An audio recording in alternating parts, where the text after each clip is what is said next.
Definisi bahan organik laut yaitu kumpulan senyawa organik berbasis karbon yang berada di lingkungan laut, baik dalam bentuk terlarut atau biasa disebut DOM yaitu dissolved organic matter, maupun terpartikulat atau biasa disebut POM yaitu particulate organic matter. Senyawa-senyawa ini berasal dari proses biologis dan kemudian mengalami dekomposisi oleh organisme pengurai, menghasilkan humus hasil humifikasi serta senyawa-senyawa anorganik melalui mineralisasi. Bahan organik ini berfungsi sebagai sumber nutrien penting yang menunjang produktivitas dan keberlangsungan hidup organisme laut. Baik, sekarang lanjut ke bagian jenis-jenis. Yang pertama ada dissolved organic matter atau DOM, yaitu adalah campuran molekul organik yang larut dalam air, seperti asam amino, gula, asam lemak terlarut, asam humik, dan lain-lain. Terus juga terbagi menjadi fraksi labil, yaitu mudah terurai, dan juga refraktori, yaitu tahan lama. Fraksi labil cepat dimanfaatkan oleh mikroba, fraksi refraktori dapat bertahan ratusan sampai ribuan tahun sehingga menyimpan karbon laut jangka panjang. Jenis-jenis yang kedua yaitu particulate organic matter atau POM. Particulate organic matter adalah bahan organik laut yang berbentuk partikel bukan terlarut.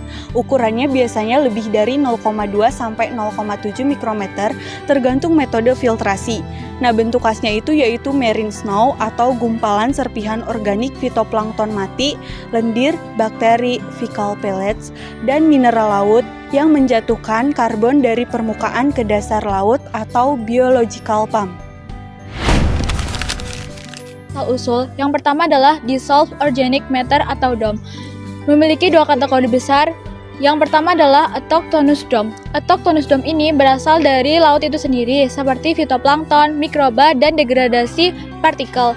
Ciri-cirinya, molekulnya tuh relatif lebih kecil, mirip struktur protein, low aromaticity, serta mudah diubah. Serta yang kedua adalah allochthonous atau terrigenous DOM. Allochthonous atau terrigenous DOM ini berasal dari daratan seperti sungai, runoff, serasah, humus atau tanah. Ciri-cirinya molekul kompleks, mirip humus atau tanah, high molecular weight, lebih aromatik dan relatif lebih tahan lama. Yang kedua itu ada asal-usul particulate organic matter atau POM. Yang pertama dari organisme hidup atau biomasa, contohnya itu fitoplankton dan zooplankton. Mereka adalah bagian dari rantai makanan laut. Yang kedua dari sisa organisme yang mati, Detriticus atau nettle mass. Contohnya itu fitoplankton yang mati, jaringan ikan. Nah, dia mulai terkomposisi dan berubah menjadi fragmen. Yang ketiga itu dari produk biologis. Contohnya itu dari kotoran zooplankton atau fecal pellets, lendir. Berkontribusi besar pada pengendapan karbon. Selanjutnya kita masuk dalam peran dalam siklus karbon. Yang pertama itu adalah bahan organik laut dimanfaatkan oleh makhluk laut. Fitoplankton mengikat karbon dioksida melalui fotosintesis menjadi bahan organik laut. Lalu sebagian bahan ini tetap sebagai partikel yang tenggelam. Sebagian lagi dilepaskan sebagai DOM dan dimanfaatkan oleh mikroba. Dan kedua itu adalah biological carbon pump. Sebagian bahan organik laut yang terdapat karbon di dalamnya tenggelam dari permukaan laut ke laut dalam. Ketika itu terjadi, karbon yang ada di dalamnya ikut terbawa ke bawah dan tidak kembali ke atmosfer dalam waktu dekat, sehingga laut bertindak sebagai penyimpan karbon atau carbon sink. Selanjutnya peran dalam siklus nitrogen.